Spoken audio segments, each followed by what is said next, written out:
25 اگست ہے، امیر کی 139ویں غزل ہے یہ۔ ریختہ میں اس کا نمبر 1342 دے رکھا ہے، تو معلوم نہیں فاروقی صاحب نے کا آرگنائزیشنل پیٹرن کیا تھا، یا آرگنائزیشنل پرنسپل کہنا چاہیے، معلوم نہیں کیا تھا۔ خیر صاحب کچھ بھی، اس سے کیا فرق پڑتا ہے، اہم بات تو یہ ہے کہ ہم شعر انجوائے کریں اور اپن آپ ذرا گفتگو کریں الفاظ کے بارے میں، شعروں کے بارے میں، اور باقی جو اس کے ریلیٹڈ معاملات ہیں۔ بہت ہی مشہور شعر ہے صاحب، بڑے زمانے سے اس کو ہم ہر طرح سے مذاق میں اور اس میں اس کو کرتے رہے ہیں، اور لیکن اس کی جو پرتیں جیسے فاروق صاحب کھولتے ہیں ذرا دیکھتے ہیں کیسے، کہ قیامت کو جرمان آئے شاعری پر، میرے سر سے میرا ہی دیوان مارا۔ واہ! پہلے جملے میں ایک نئی ترکیب فاروقی صاحب انٹروڈیوس کر رہے ہیں کہ یہ شعر مزاح اسود کی اعلیٰ مثال ہے۔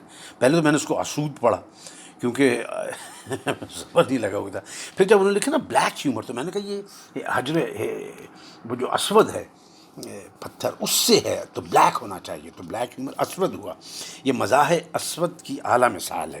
پھر اس مزاح کا ہدف شاعر خود بھی ہے اور کارکنان قضا و قدر بھی ہیں جو میدان قیامت میں لوگوں کا حساب کریں گے۔ قرآن میں ہے کہ حشر کے دن جب لوگ مواخذے کے لیے داور حشر کے سامنے ہوں گے تو سب پر اس قدر رعب اور ہیبت طاری ہوگی کہ لوگ پرے کے پرے ہاتھ باندھ کر کھڑے ہوں گے اور کسی کو یارائے کلام نہ ہوگا، علاوہ جسے خدا خود اذن لب کشاہد ہے۔ غور کیجئے بھلا کہاں وہ منظر اور کہاں یہ کہ غریب شاعر کے سر پر اسی کے اشعار کا پشتارہ دے مارا کہ لے تیری بکواس کی یہی جزا ہے۔ شاعر تو شعر کہتا ہے لوگوں پر اثار و معارف ظاہر کرنے کو اور دنیا والوں کے احساس و جمال و جذبہ مسرت کو بیدار کرنے کے لیے، جیسا کہ میر نے خود کہا ہے کہ عجب ہوتے ہیں شاعر بھی، میں اس فرقے کا عاشق ہوں، بھری محفل میں بے دھڑکے یہ سب اسرار کہتے ہیں۔ اور یہاں یہ ہے کہ شعر گوئی کو جرم قرار دے دیا گیا، لیکن اس حقارت سے کوئی سزا بھی نہیں دی تجویز کی، صرف دیوان سر پر پٹک مارا۔ یہاں فاروقی صاحب کو ایک واقعہ ہسٹری کا بڑا یاد آیا، مزے کا، آرٹ ہسٹری کا، جس سے میں بھی تھوڑا سا واقف تھا، گریجویٹ اسکول میں کچھ پڑھا تھا اس کے بارے میں، کہ وہ ایک انگریز، چلے میں پڑھتا ہوں تھوڑا پھر اس کے اندر میں انکرجن کروں گا۔ کہتے ہیں کہ رسکن نے جو وسلر کی تصویروں پر سخت اور تمسخرانہ نکتہ چینی کی تو وسلر نے اس پر ازالہ حیثیت عرفی کا دعویٰ کر دیا۔ وسلر مقدمہ جیت تو گیا، لیکن عدالت نے اس کے حق میں صرف ایک فارنگ، جو سب سے چھوٹا انگریزی سکہ تھا اور جس کی زمانے میں بھی کوئی قیمت نہ تھی، ہرجانے کا حکم دے دیا۔ گویا عدالت نے رسکن کو مجرم تو ٹھہرایا، لیکن وسلر کی حیثیت اس کی نگاہ میں اس سے زیادہ نہ تھی کہ اس کو حقیر ترین ہرجانہ دیا جائے۔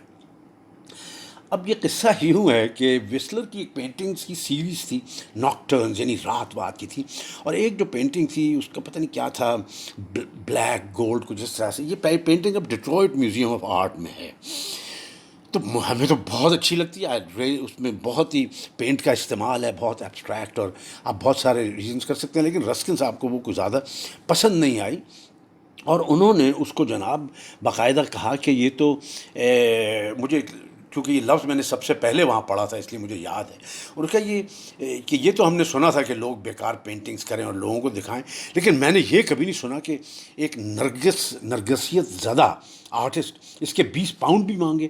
تو نرگسیت زدہ کے انہوں نے جو لفظ استعمال کیے، جو تقریباً متروک ہو گیا ہے انگریزی میں، غالباً کنگ لیئر میں ہے کسی کلاؤن کا مسخرے کا، کاکسکومب یعنی مرغے کی کلقی، اس سے مجھے یاد رہ گیا۔ تو کہتے ہیں اس نے وسلر کو کہا کاکسکومب، وسلر صاحب اس کو لے گئے کوٹ، بڑا لندن میں شور ہوا۔ یہ رسکن صاحب لکھا کرتے تھے اپنا ایک جرنل، جو کہ ہر آرٹسٹ، شاعر، حسب پڑھتا تھا، کیونکہ رسکن صاحب ٹیسٹ کے بہت بڑے آربٹر تھے، وہ جس پینٹنگ کو بڑا کہتے ہیں بڑی ہو جاتی تھی، جس کو ریجیکٹ کرتے ریجیکٹ ہو جاتی تھی۔ اب لوگ کہتے ہیں آرٹ کرٹکس کہ وہ مڈرنٹی کا کسب تھا بالکل آرٹ وغیرہ کے اندر، اور رسکن سے یہ چیز طے ہوئی۔ اس کیس کے بعد کہتے ہیں ہوا کہ پہلے یہ ہوتا تھا کہ رسکن صاحب جس پینٹنگ کو اچھا کہیں اچھی ہو گئی بری، لیکن اس کیس کے بعد بڑی جو وکٹری ہوئی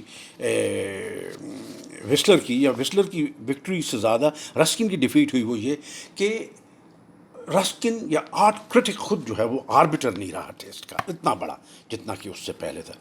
اوہو میں کہاں سے کہاں گزر گیا، لیکن چلتے ہیں واپس اس شعر کی طرف چلتے ہیں. او گاڈ، کہنے لگے کہ اس طرح کلیات میر کا مصنف گناہ گار تو قرار دیا گیا، لیکن ایک بہت حقیر اور کم ترین گناہ گار.